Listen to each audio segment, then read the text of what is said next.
Hello guys, welcome back to Rev China. And today I've got the BYD Seal for you. BYD's got two product lines. One is their Dynasty product line and the other, the new one, is the Ocean Fleet.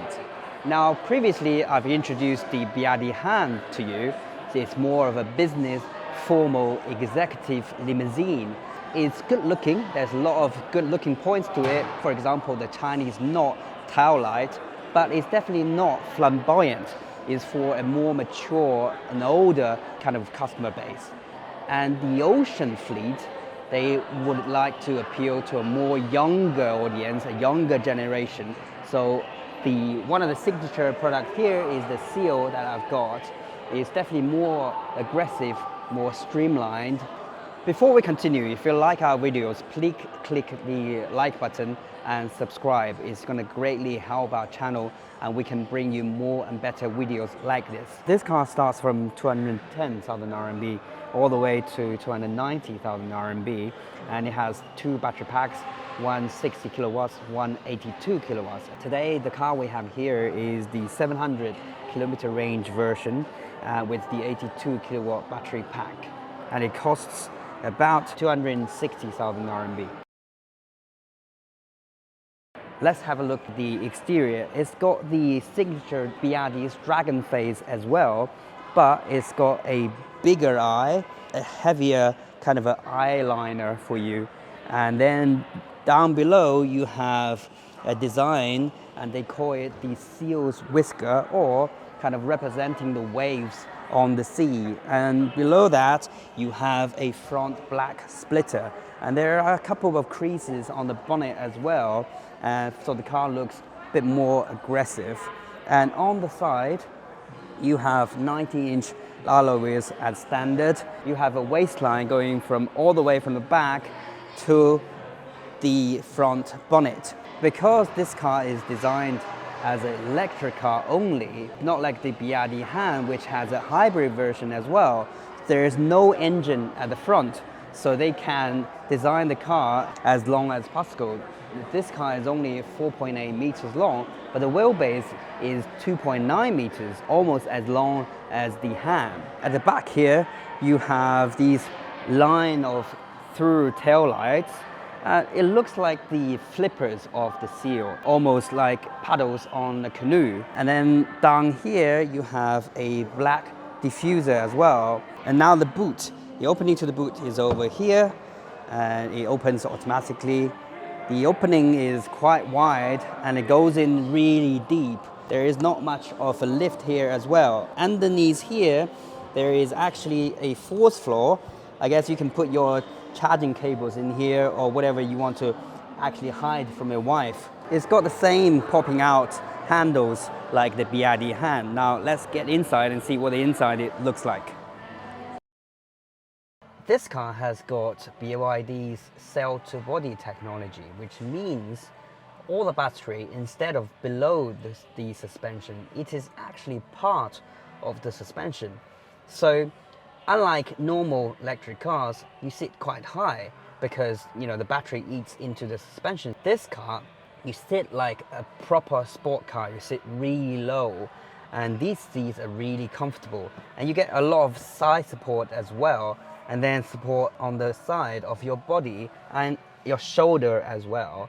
And this headrest, although it's not adjustable, it's actually in the right place to make yourself comfortable. And like this steering wheel is covered by Nappa leather, your door handle is covered by Nappa leather, this center console is covered by Nappa leather, and on this speaker here you have three types of designs. It's kind of over the top to me. It's too complex as well. Now, for example, the dashboard, now you have loads of representatives of the sea and waves, of these streamlines, but it's just a bit too far for me. Going down, you do have a little bit of a scratchy material on the side, which is not really nice. You have a small driver's display, which I'm going to show you a bit more when we're on the road. And you have a signature of BYD, which is the rotating center infotainment system. You just need to press the button and it rotates like this. If you want to watch more about this infotainment system, please click on the right hand banner to go to our detailed infotainment system review. I've got a 3-spoke steering wheel in front of me. It's quite thick, it's really nice to handle, and there are lots of useful buttons on here. For example, this is your active cruise control on here. This is your 360-degree camera, and this is your screen control that you can rotate just by a click of button here. And on this side you have controls for your phone and then the music as well. This 360-degree parking camera, you can actually turn the car invisible so you can see everything around you. And over on the center console here, you actually have 2 wireless charging pads. That's unusual for a car, and these charging pads are actually huge. My phone are quite big, it's 6.7 inches. Putting it in, you still have loads of room up there, and down here this is a circle of your useful buttons, and also a very small kind of a gear knob here. You have your auto stop, your parking sensor, your mode selector, your volume here, and also your air conditioning controls. You have 2 cup holders here, and then a very large storage place over here. Wheelbase of this car is 2.9 meters, so you do have loads of space, tons of knee room, and then there's this sunroof, but it doesn't eat into your headroom. I still have loads of headroom as well. Same as the hand, because the headrest is not adjustable and is part of the seat, your view outside is actually blocked by this headrest. This is kind of compensated by this panoramic sunroof. It goes all the way without any obstruction to the front. The seat itself, you do see it a little bit leaned back, and the floor is low in comparison to other electric vehicles, so the sitting position is really good. The cushioning itself is on the hard side, but it's not uncomfortable at all. You have 2 ISOFIX points on both of these seats as well. And in the middle you have a armrest and then 2 cup holders. In front of me there are 3 pockets, 2 small, 1 large. I guess you can put files in there. Here are your air conditioning, but there's no controls for the rear passenger. Here is some storage place. Maybe you can put your phone there. A very nice point. You have a 220-volt charging socket over there, and then you have 1 USB and 1 USB-C charging port as well. I'm now driving on a very quiet road just to feel how the car drives like. Now this car's got 313 kilowatts of power, and it's got a 82 kilowatt battery, so it's good for 700 kilometers of range.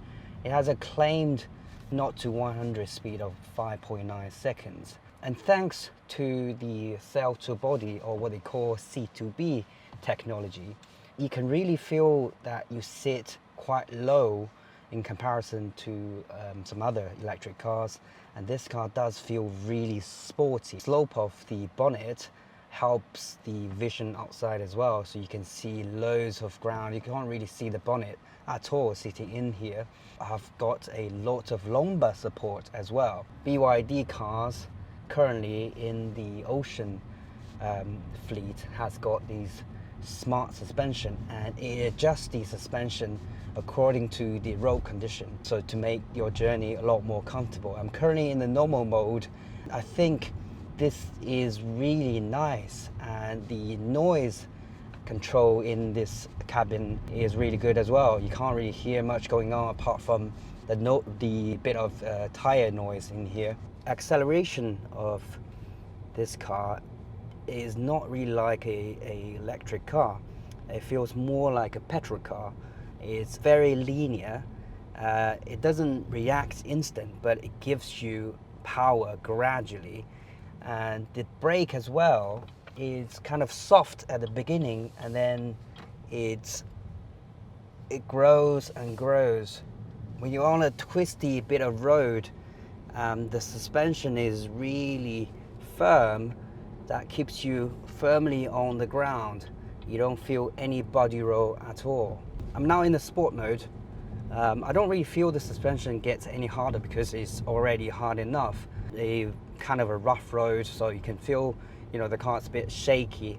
It's shaking a little bit, but it's still okay. It's still very comfortable. But now the car drives a bit more like an electric car. Now the throttle or the pedal is a lot more responsive. You get instant acceleration once you put your foot down, and you get a lot of kind of the pushback from the pedals as well. This car's got automatic cruise control or driving assistance. Or the only issue I have with this car is actually the driving assistance, because I need to jump in and take control of the car all the time. Even if we are going on a straight line, it kind of struggles to keep the car in the lane. It goes left and right all the time. To me, a big leg down of this car, but otherwise it's a perfect car. Now let's try this again. Okay. Right, it's asking me to take over the car. My hand's on here. The speed limit is 40 on this road, but it's somehow only going 30. I don't know why. It does show 40 on my screen as well. It is in the lane right now.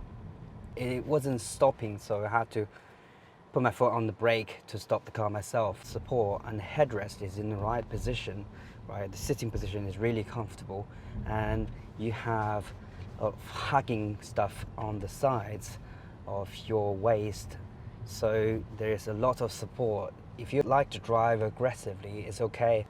On the clock, we have driven today for about 227 kilometers. Only 35% of battery left, so you took roughly 65% of battery. And I guess because this is a test car, people have been driving really aggressively.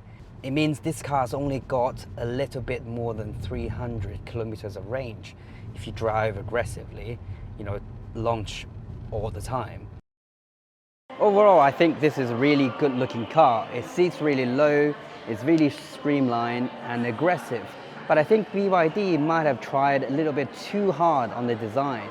There are some bits that I think is not necessary, and the car maybe looks better without. For example, this BYD design fake aileron here, or this bit on the skirt, or this bit that has kind of the raindrop shades on here. I think, to me, I would say I love this car. It is perfect in every sense. The driving comfort, the seating, the specification that you get in there. Although the design is a bit over the top, there is one big flaw I just shown you when we were on the road. That is the driving assistance. You can't even keep yourself in one lane without shaking left to the right. Now, we are in an age where everyone is claiming they have auto driving, a level 4, a level 3, and this car is really letting people down on that point. But if you're driving most of the time by yourself, this is a very reasonably priced family little saloon.